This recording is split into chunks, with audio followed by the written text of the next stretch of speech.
Okay guys, welcome back to JFK Auto Sales YouTube video. Here today we have a 1962 Corvette Roadster, two-top. I'm filling in for my son Kyle because he's not up on the older stuff. As you know, he's a much better cameraman than I am. But this is old school and I'm old school, so here we go. All right, it's Roman red. It's a 327, 300 horsepower RD code engine. Matching numbers from front to back. The car is a local show car, winner every time out. A buddy of mine owned it for probably 30 years, and then he got up in age and got sick, so I bought the car off him 10 years ago.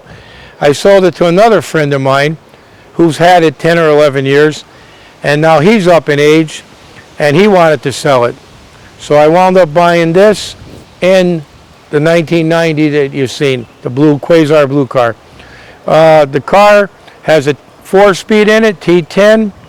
It is no power steering, no power brakes. You got to drive it like a 62 Corvette was back in 62. Still has the generator in it. Very simple to work on, not crammed in there. You don't need a computer. You just need to know how to turn some wrenches to work on these. The interior is black. All the gauges work. It's still got the chicken bar from back in the day when your buddy was scared white knuckles on this side. Steering wheel is very large because it is manual steering, so it's a little tight to get in and out of there if you're a bigger guy, especially with the top up. The hard top we had in the garage, we took pictures of that. These cars still had a trunk back in the day, so I can open the trunk and I'll show you that too. There you have it. It's a Corvette with a trunk. 62 was the last year for the dual headlights.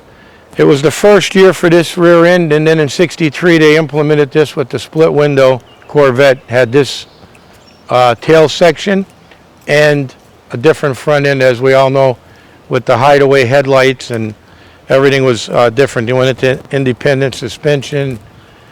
These cars were straight axle, so it rode a lot rougher than the 63s. But they are nostalgic.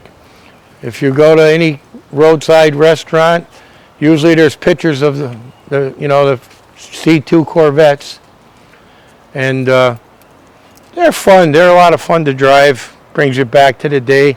They're great for car shows. People know what it is, and it brings back a lot of memories. We have the full hubcaps with the Corvette spinner emblems on it. It has the Wonder Bar radio in it. And it does have power, believe it or not, it has power windows. No power steering or brakes, but it has power windows. Figured that one out, who that guy was that ordered this new. The chrome's been redone on it, the paint's been redone, new convertible top. Hard top's been redone. That was a $5,000 restoration just on the hard top alone. But the car is very roadworthy, very show-worthy, and we're happy to have it in. My son doesn't like the older stuff. He's all new stuff, and he told me that he thought we were done with the old stuff, but let's say we just slowed down with the old stuff. We're not done with the old stuff. The right car comes along, and we'll buy it. You can't beat an old Corvette.